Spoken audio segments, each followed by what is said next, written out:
រៀបសួរលោកគ្រូនិងមិត្តរួមថ្នាក់អ្នកគ្នាខ្ញុំបាទឈ្មោះសំអឿនឆារ៉ាមកពីក្រុម SH4 ថ្ងៃនេះខ្ញុំមកពន្យល់នៅកូដមួយនេះដែលលោកគ្រូបានដាក់ឲ្យសិស្សពន្យល់នេះគឺជា val data ស្មើ100ហើយ integer សញ្ញាសួរ score ស្មើ null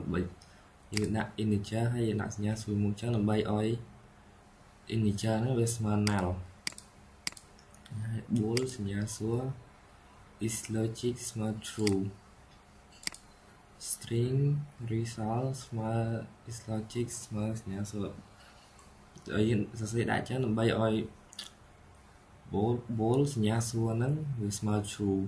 ចឹងដល់ពេលសរសេរចឹងទៅវានេះ string result ស្មើ logic ស្មើ true ចឹងតាមទៀត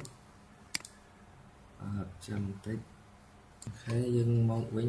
ជាមួយនឹងមិញថាកូដយើងខ្ញុំសរសេរខលឲ្យខ្លាចដល់ដក clear នៅកន្លែងទាំងនេះអញ្ចឹងយើងសាមញ្ញជាមួយនឹងកន្លែង string result ស្មើ logic is logic ហើយស្មើ true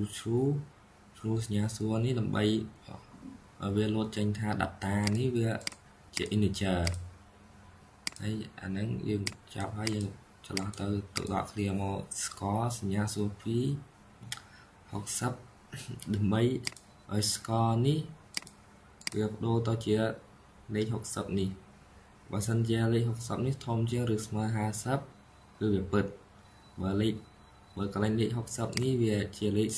40វាមិនពិតអញ្ចឹងវាស្មើ false អញ្ចឹង